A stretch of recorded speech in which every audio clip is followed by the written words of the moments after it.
वो शरीरों का इंसाफ अदल से करेगा। हमारे लिए आज की पहली तलावत इशाया नबी का सहीफा 11वां बाब 1 से 10 आयात तक।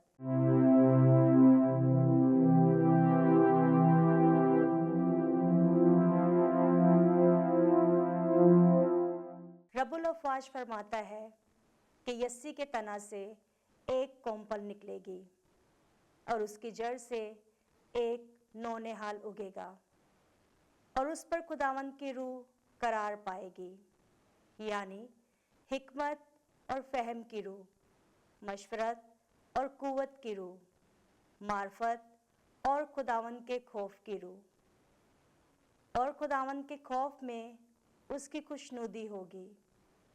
वो ना अपनी आंखों के देखने के मुताबिक इंसाफ करेगा और ना अपने कामों के मुआफिक फसील करेगा, बल्कि मस्कीनों का अदल से इंसाफ करेगा और ज़मीन के गरीबों का रास्ती से फैसला करेगा। और वो जालिम को अपने मुंह की छड़ी से मारेगा और शरीर को अपने लबों के दम से हलाक करेगा। अदल उसकी कमर का पटका होगा और सदाकत उसकी पीठ का बंधन होगी।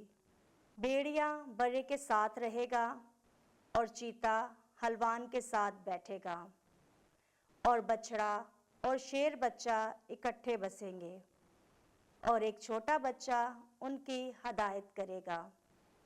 गाय और रीछनी इकट्ठी चरेंगी और उनके बच्चे इकट्ठे रहेंगे और शेर बैल की तरह भूसा खाएगा और शीर ख्वार बच्चा इफ़ी के बिल के पास खेलेगा और दूध छुड़ाया हुआ लड़का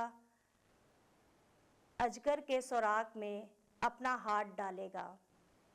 वो मेरे कोहे मुकद्दस पर कहीं दुख ना देंगे और फसाद ना करेंगे, क्योंकि ज़मीन खुदावंद की मार्फत से पुर होगी। जिस तरह पानी समंदर की तह को डामता है, उस रोज़ यस्सी की उस जड़ को जो उम्मत के लिए झंडे की तरह कायम है, गैर कौमें तलाश करेंगी और उसकी जाय सकूनत जलील होगी। पाकलाम के पढ़े और सुने जाने पर खुदा की बरकत हो, खुदा का शुक्र हो। जमायती ज़बूर, जमायती जवाब। उसके अयाम में रास्ती शगुफ्ता होगी और जब तक चांद कायम है अमन की फरावानी रहेगी। ऐ खुदा, शाह को अपना अदल और शहजादे को अपना सिदक अता फरमा, तो वो सदाकत से तेरी कौम पर और इंसाफ से तेरे गरीबों पर हुक्मरान होगा। जमायती जवाब। उसके अयाम में रास्ती शगुफ्ता होगी और जब तक चांद कायम है अमन की फरावानी रहेगी। उसके अयाम में रास्ती शगुफ्ता होगी और जब तक चांद कायम है अमन की फरावानी रहेगी। और वो समंदर से समंदर तक और दरिया से लेकर इंतहाई ज़मीन तक हुकूमत करेगा। जमायती जवाब।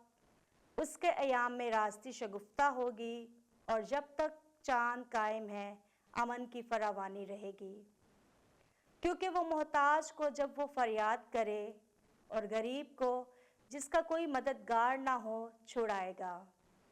वो मस्कीन और मोहताज पर तरस खाएगा और मोहताजों की जानें बचाएगा। जमायती जवाब। उसके अयाम में रास्ती शगुफ्ता होगी और जब तक चांद कायम है अमन की फरावानी रहेगी। उसका नाम अबद तक मुतबरिक रहेगा, जब तक आफताब है उसका नाम कायम रहेगा। उसी में ज़मीन के सब कबाइल बरकत पाएंगे, तमाम कौमें उसे मुबारक कहेंगी। जमायती जवाब।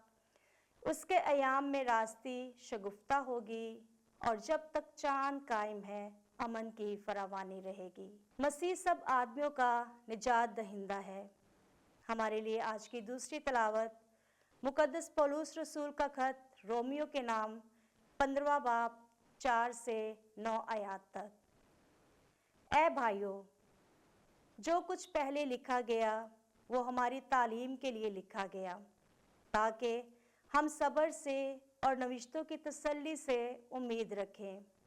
बस सब्र और तसल्ली का खुदा तुमको ये बख्शे कि तुम मसीह यस्सु के मुआफिक आपस में यकदिल रहो, ताकि तुम यकदिल होकर एक जुबान से हमारे खुदावंद यस्सु मसीह के खुदा और बाप की तमजीद करो। इस वास्ते जिस तरह मसीह ने तुमको खुदा के जलाल के लिए कबूल कर लिया है, तुम भी एक दूसरे को कबूल करो।